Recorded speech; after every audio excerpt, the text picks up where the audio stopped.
Hello everyone, this is doctor Mansi from Bharat homeopathy. आज मैं आप लोगों के साथ बात करने वाली हूँ कोलाइटिस और आईबीएस।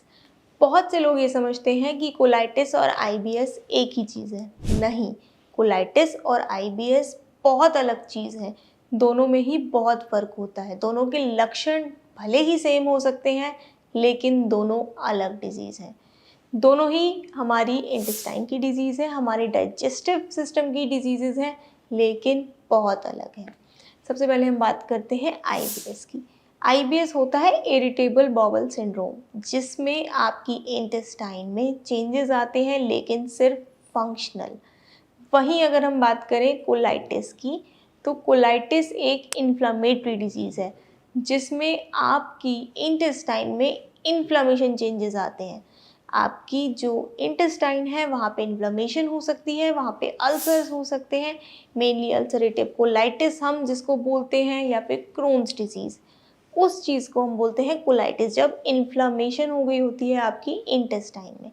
लेकिन आईबीएस में कभी भी कोई भी पैथोलॉजिकल चेंज नहीं आता है, फंक्शनल चेंज आते हैं। बहुत रेयर चांसेस होता है कि आईबीएस के बाद आपको कोई इन्फेक्शन हो गया है, कोई डिसीज़ हो गई है, उस वजह से आपका धीरे धीरे इन्फ्लेमेशन कॉज हो गई है। लेकिन बेसिकली इनिशियली आईबीएस में कभी भी इन्फ्लेमेशन नहीं होती है। अगर हम सिम्टम्स की बात करें, तो सिम्टम्स दोनों में बहुत कॉमन है, लेकिन कुछ ऐसे डिफरेंस हैं कि वो बहुत पिक्यूलियर हैं कि आपको उससे पता चल जाएगा कि आपको आईबीएस नहीं कोलाइटिस हो सकता है। दोनों में ही पेट दर्द होता है, दोनों में ही ब्लोटिंग हो सकती है, दोनों में ही गैस बन सकती है, दोनों में ही आपको क्रैम्प्स हो सकते हैं, दोनों में डायरिया हो सकता है, लेकिन डिफरेंस है।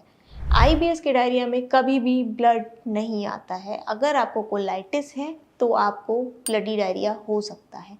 म्यूकस मिल सकता है आपको आईबीएस के डायरिया में भी और कोलाइटिस की डायरिया में भी, लेकिन ब्लड सिर्फ कोलाइटिस में आता है, आईबीएस में नहीं आता है।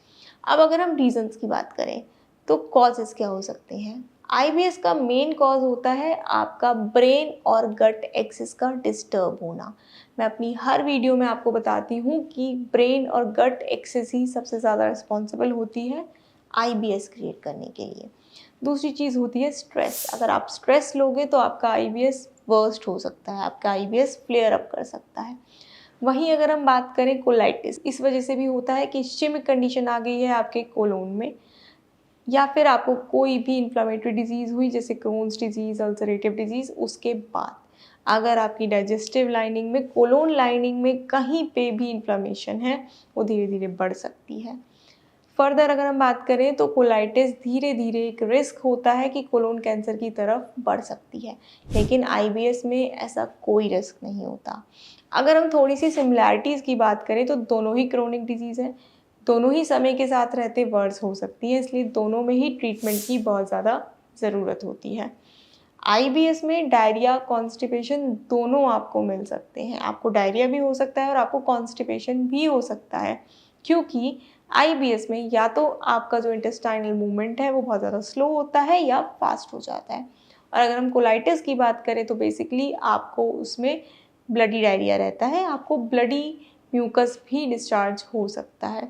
इसमें आपको एनीमिक कंडीशन भी आ सकती है, आपका वेट लॉस भी हो सकता है, आपको बहुत कुछ हल्का सा खाने के बाद भी आपको पेट में दर्द हो सकता है, आपको जलन हो सकती है।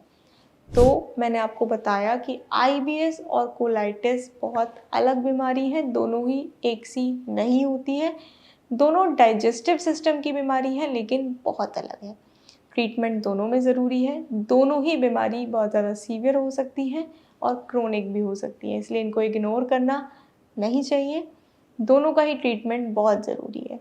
और अगर आपको इन दोनों बीमारी में से किसी के भी लक्षण अपने आप में नज़र आ रहे हैं, तो देर मत करिए, भारत होम्योपैथी में तुरंत संपर्क करिए। भारत होम्योपैथी में पूरे डॉक्टर्स की टीम है जो आपको आपके लिए इंडिविजुअलाइज्ड कस्टमाइज्ड ट्रीटमेंट देगी और आपके आईबीएस या कोलाइटिस को बेस्ट से बेस्ट ट्रीटमेंट देके ठीक किया जाएगा। तो देर मत करिए, भारत होम्योपैथी में संपर्क करिए। Thank you.